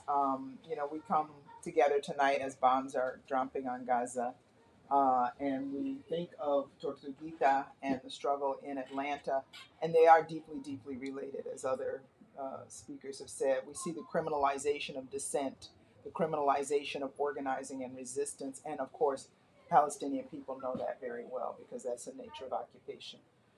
So I'm glad to see so many people out. We have to keep up the pressure on all fronts in difficult times. A lot of my work has been, I write about radical Black women, and so lots and lots of FBI files and lots of people repressed by the state, so we know what they can do. So I'm going to read 2 very brief passages. One is a Black feminist statement in solidarity with the people of Gaza, and it was read in Washington, D.C. after the march on November 4th at a gathering organized by Black for Palestine, which I'm a part of. Who are my people in this crucible moment of war and genocide as we witness the dirty process of ethnic cleansing unfold before the eyes of the world? Who are my people as tiny brown children are bombed in southern Gaza as they flee their homes following the evacuation route prescribed by their bombers? Who are my people as my friend's cousin gives birth in total darkness in Gaza City, and incubators are shut down as the power is cut off in hospitals throughout the Strip? No food, no water, no fuel, just bombs. In Al Zara, whole buildings are leveled. Apartments where families cooked meals, lovers made love, children played games, and girls danced with their friends are all gone now. There is a hole in the heart of the Jabalia refugee camp. That hole is a bomb crater beneath which unknown and unnamed bodies are entombed. A broken man cradles his daughter's little body, which has also been broken.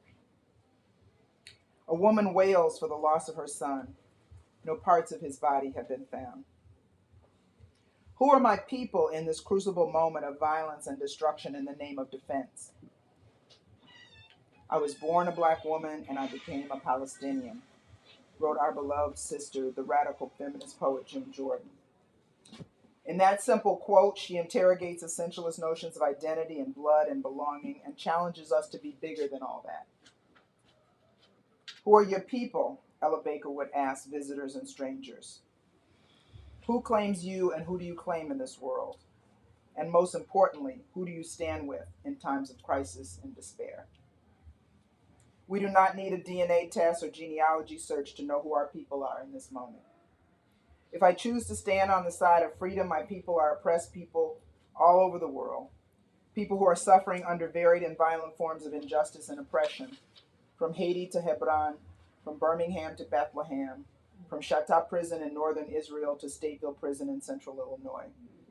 I claim as my people all who are standing up to occupation and dispossession, heteropatriarchy and white supremacy, colonialism and settler colonialism, anti-Semitism and Islamophobia, environmental pillage, carceral violence, and authoritarianism. My people are those truth tellers and freedom fighters of the world who are speaking truth to power in dozens of languages. Silent vigils organized by women in black on the street corners in Barcelona and Tokyo and Madrid, saying no to war and occupation. Aswat, the queer Palestinian freedom fighters, saying that the liberation of Palestine must also include them. Courageous voices inside the halls of power refusing to be silenced. Rashida, Corey, Ilhan, we are with you because you are with us. And the passionate Jewish protesters that shut down Grand Central Station in New York City and the Statue of Liberty, chanting "Not in our name" and "Never again" means never again to anyone.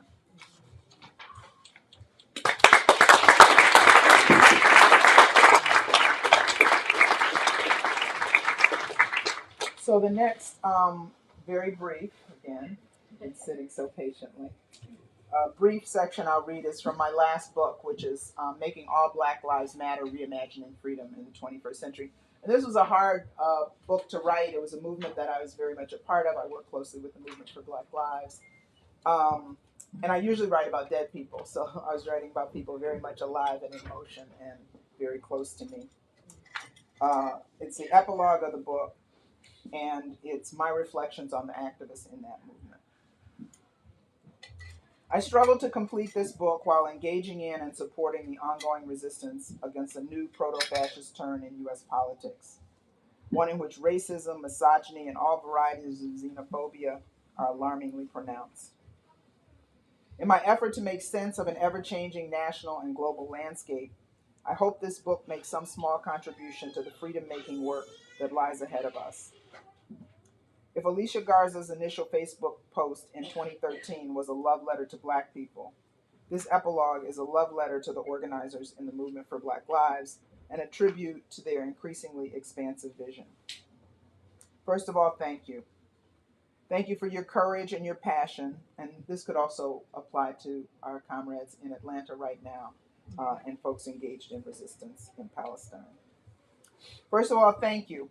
Thank you for your courage and your passion, for your savvy and your boldness. Thank you for facing the bloody reality embedded in the historical fibers of this country and have become all too routine and saying no.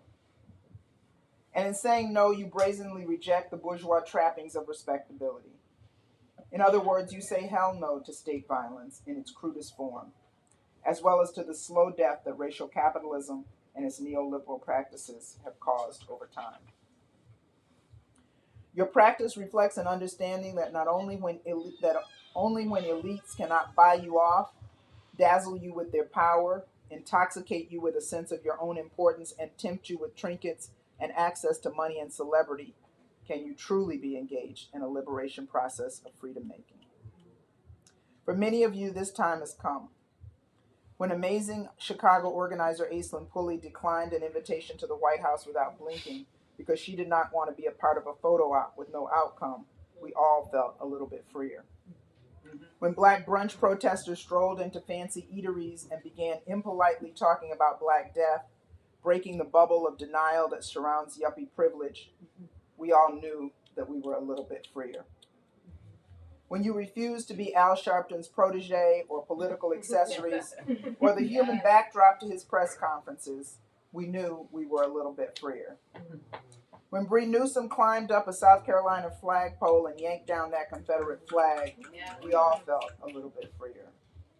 And when the respected Southern-based organizer Mary Hooks told us that as only she could, to pool our dollars, to use them as crowbars to pry open the steel cages and free our sisters during the Black Mamas bailout campaign, we all felt a little bit freer. Acts of defiance, disruption, and insurgent rule breaking are ways we delink from the politics of the routine, the politics of acclamation, of compromise, and collaboration. To paraphrase James Baldwin, it is when we demand the impossible that we come closest to real freedom. What do I see when I look out at this cohort of activists? I see the faces of 13-year-olds who peered out of the narrow windows at the Juvenile Detention Center to see hundreds of young activists marching through the chilly Chicago night, holding up signs that said, "We love you." I see you on ladders wrapped in chains, holding flags and banners. I see you daringly wading into rush hour traffic on major highways to force people to look at the reality of Black death, determined in the spirit of No Pasarán. I see Josh and Jasmine peering from behind cold steel bars, and I see Marshawn dead on the steps of the Ohio State House. I see you crying quietly at the back of the church during Alton Sterling's funeral, and standing alongside Eric's daughter, Tamir's mother, Rakia's brother.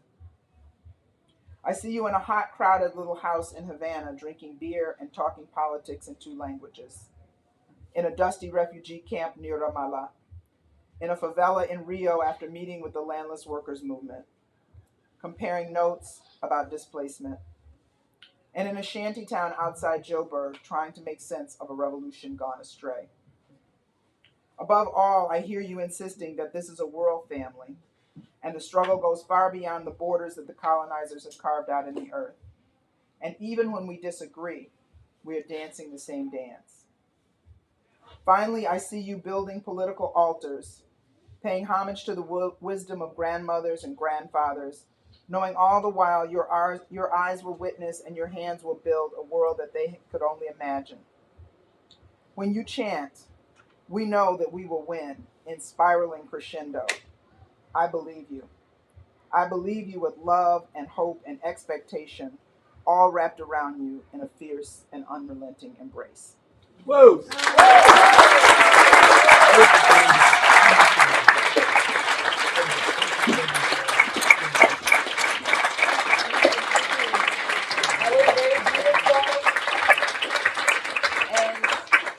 Powerful way to end the reading portion of our evening together.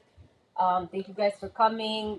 It's again dealing with so much in the world, everything that's happening in Palestine, everything that's happening in Atlanta. These RICO charges are no joke, right? But we have a world to win, and we are here tonight together. So let's continue being in community. Please, donate some money, whatever you can towards activists that are fighting these RICO charges. We have raffles. We got all kinds of ways. We got raffle tickets. We got art. We have amazing art. Yeah, amazing art. And we'll be calling the raffle tickets at some point during the evening. So with that said, thank you all for coming. A round of applause to all of you.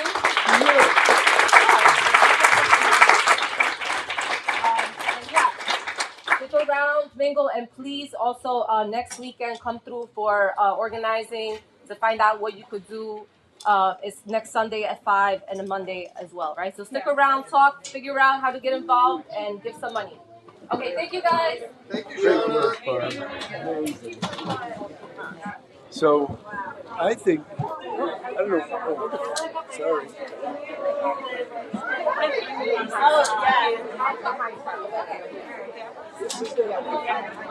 I got it.